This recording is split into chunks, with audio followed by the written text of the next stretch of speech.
Bonjour à tous et bienvenue sur la chaîne YouTube de Généatech. À l'occasion de ce Généa Week-end 2024, dont le thème est « Rendons-nous aux archives », je vous propose une vidéo pour vous expliquer comment préparer une visite au service historique de la Défense à Vincennes.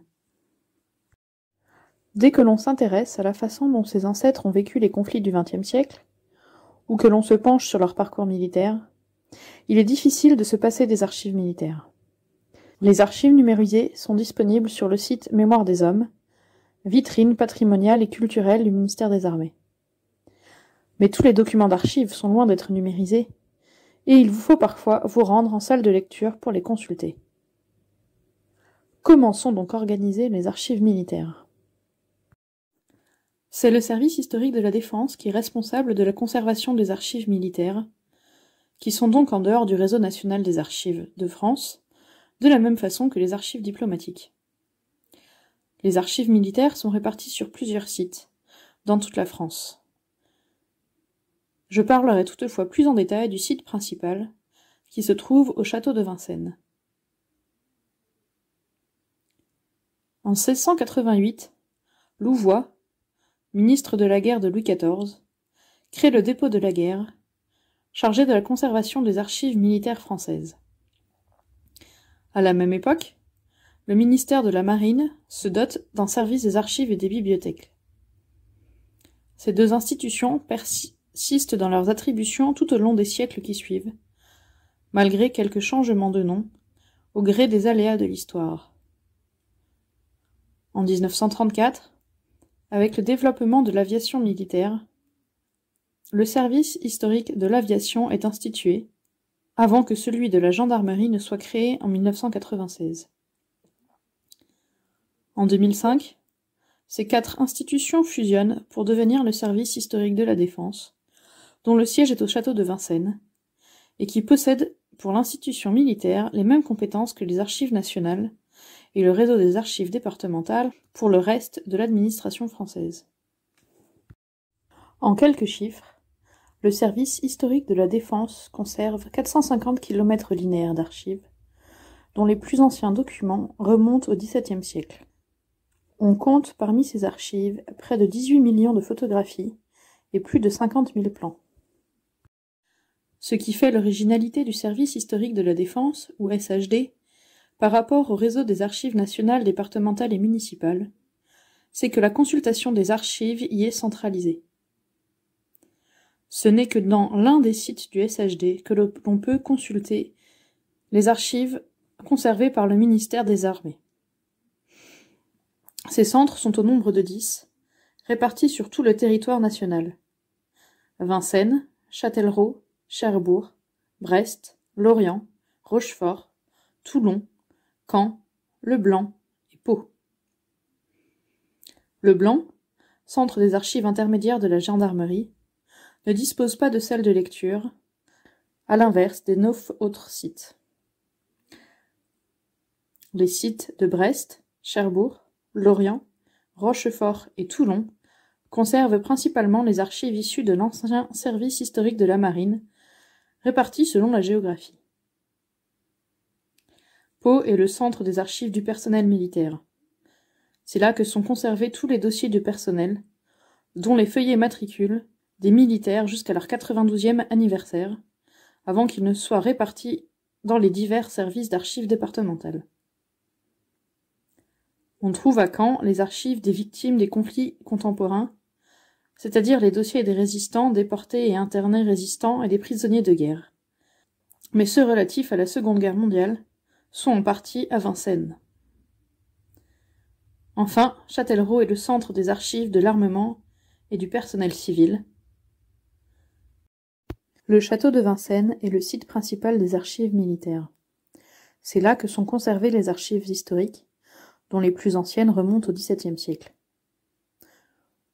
On compte là 120 km linéaires d'archives, essentiellement les archives des administrations centrales des ministères en charge des questions militaires, ainsi que les archives des états-majors.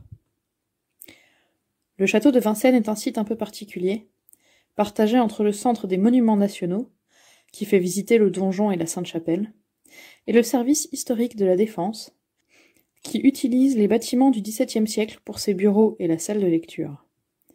Dans les casemates et les bunkers construits au XIXe et XXe siècle, à l'entour du château, se trouvent les magasins d'archives. En raison de leur éloignement de la salle de lecture et du grand nombre de bâtiments employés pour la conservation des documents, la réservation des documents d'archives doit se faire au moins 5 jours avant la visite. Il n'est pas possible de réserver des documents pour le jour même. De plus, en raison du grand nombre de lecteurs, qui s'ajoute à l'éloignement des documents, chacun est limité à 10 cotes par jour, dont au maximum 5 cartons, pour les fonds où une cote correspond à un carton et non pas à un dossier. Tout cela demande donc un peu d'organisation en amont lorsque l'on compte venir en salle de lecture. Et attention, si le service historique de la Défense travaille continuellement à publier de nouveaux inventaires sur son site internet, un certain nombre d'entre eux ne sont pour l'instant disponibles qu'au format papier. Il faut donc se rendre sur place pour les consulter et pouvoir ensuite les commander pour une future visite. Pour éviter de venir 2 fois, le mieux est donc de consulter les inventaires papier en même temps que l'on vient consulter des documents dont on a pu trouver les cotes en ligne. Le site internet du SHD, disponible à l'adresse https://www.servicehistorique.sga.défense.gouv.fr, est le portail de ce service d'archives. Mais contrairement à la plupart des portails d'archives, il ne propose pas de consulter des images numérisées. En effet, c'est le site Mémoire des Hommes, géré par la Direction de la Mémoire, de la Culture et des Archives, DMCA, du ministère des Armées, qui est le seul site de consultation des archives numérisées conservées par ce ministère.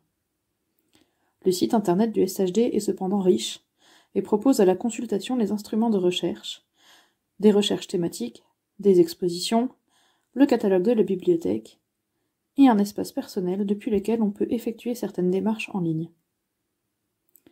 Lorsque l'on se préoccupe de généalogie, ce sont les démarches en ligne et les instruments de recherche qui comptent en priorité. Aussi, je vais vous les présenter plus en détail.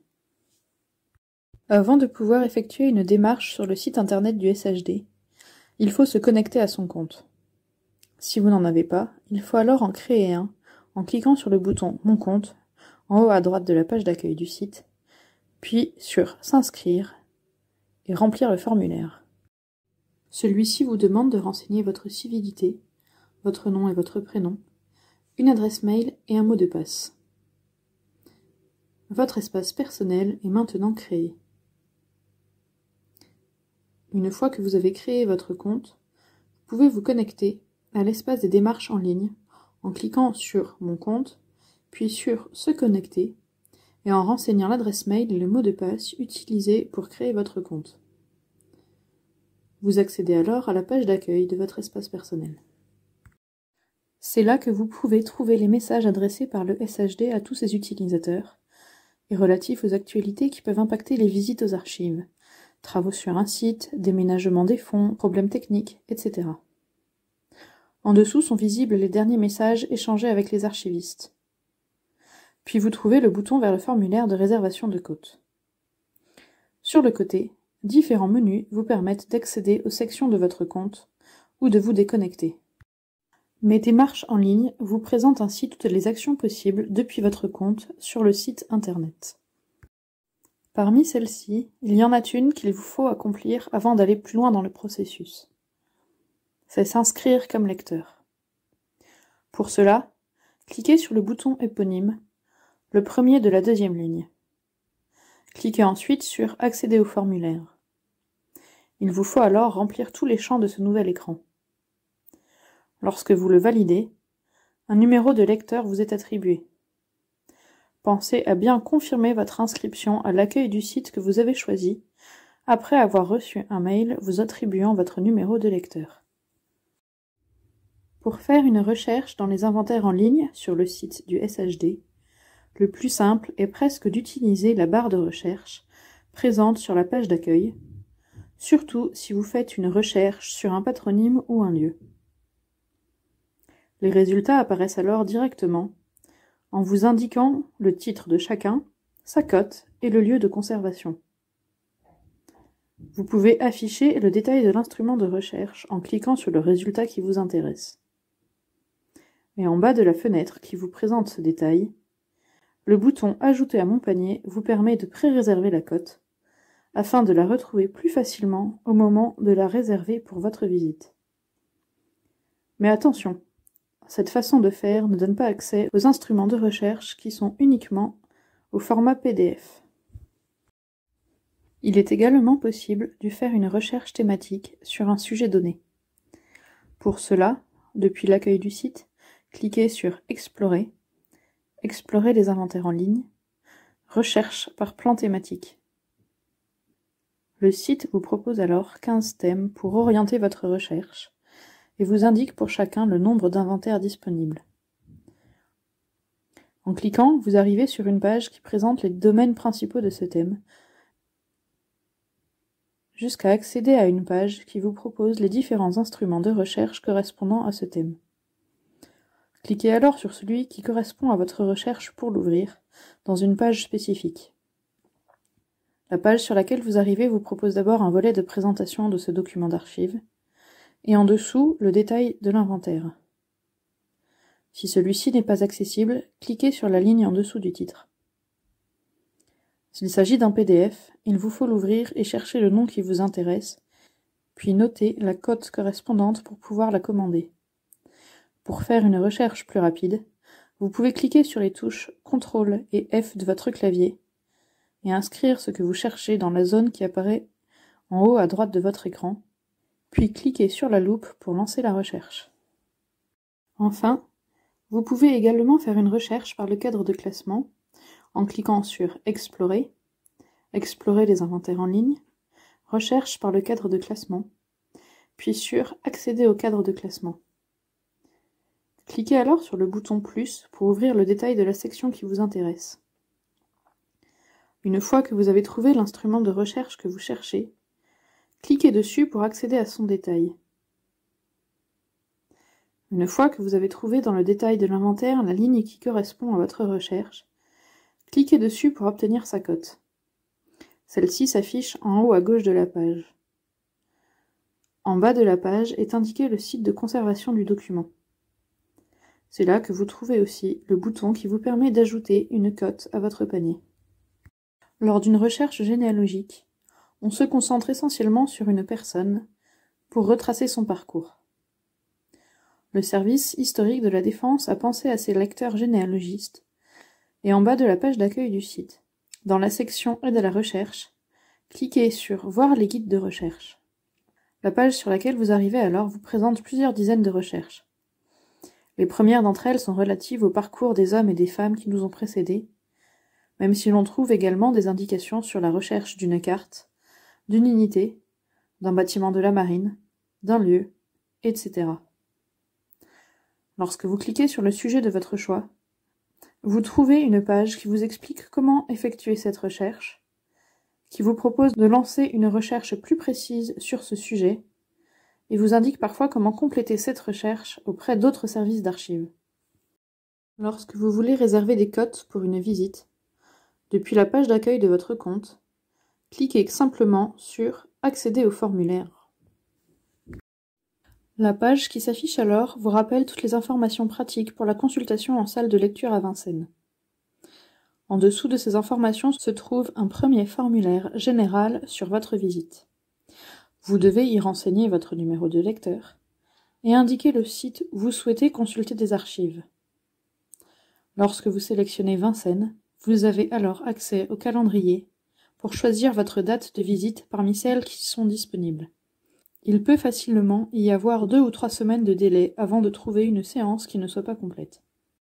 En dessous, dans la partie « Mes références », vous allez indiquer vos cotes, en précisant pour chacune d'entre elles le fonds concerné, et en indiquant le patronyme recherché s'il s'agit d'un dossier de personne. Le bouton « Plus » au bout de la ligne vous permet d'en ajouter de nouvelles pour saisir toutes les cotes que vous voulez consulter pour cette séance. Cliquez alors sur « Envoyer ma demande » pour confirmer votre réservation. Quelques jours plus tard, vous recevrez, à l'adresse mail associée à votre compte, un mail vous confirmant la réservation des cotes et vous précisant si certaines d'entre elles sont inaccessibles ou erronées. Dans ce cas, si vous êtes à plus de 5 jours de votre visite, vous pouvez compléter votre réservation et réserver de nouvelles cotes. Si vous avez placé des cotes dans votre panier, vous pouvez les réserver directement depuis cet espace, une fois que vous êtes bien connecté à votre compte. Cliquez sur « Mon panier » qui se trouve en haut à droite de l'écran, à gauche de « Mon compte ». Pour chaque site pour lesquels vous avez mis des cotes dans votre panier, vous avez un récapitulatif du nombre de cotes. Cliquez sur le lieu que vous voulez visiter pour le sélectionner, puis sur « Continuer ma réservation ». Renseignez alors votre numéro de lecteur et cochez les cotes que vous voulez réserver, puis cliquez à nouveau sur « Continuer ma réservation ». Le calendrier vous permet alors de choisir la date de votre visite, avant de cliquer sur « Finaliser ma réservation ». Un dernier écran vous propose un récapitulatif de votre réservation, que vous pouvez valider en cliquant sur « Réserver ». Une fois que vous avez reçu le mail de confirmation pour votre réservation, vous n'avez plus qu'à vous rendre à Vincennes, ou sur le site choisi pour votre visite, le jour que vous avez fixé. Si vous allez à Vincennes, la salle de lecture est dans l'enceinte du château. Une fois que vous avez passé le pont-levis et le poste de sécurité, traversez la première cour et passez entre le donjon et la chapelle, puis sous la galerie du XVIIe siècle. À votre droite se trouve le pavillon du roi, qui contient la salle de lecture. À l'accueil, vous pourrez être orienté vers le service des inscriptions pour recevoir votre carte de lecteur s'il s'agit de votre première visite. C'est également là que se trouve le vestiaire. N'oubliez pas de prendre un jeton de caddie ou une pièce de 1 € pour fermer votre casier. Vous pouvez alors monter à l'étage pour arriver en salle de lecture. À la porte, on vous attribue une place.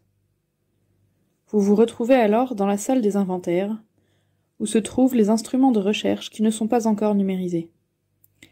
C'est également là que se trouve le bureau de l'accueil scientifique et de l'aide lecteur. N'hésitez pas à interroger les archivistes si vous avez des questions sur votre recherche, ou que vous ne savez pas par où vous y prendre. Cette pièce permet d'accéder à la bibliothèque d'un côté et à la salle de lecture de l'autre. Après vous être installé, vous n'avez plus qu'à vous présenter au guichet pour retirer vos documents et les consulter. Bonne découverte!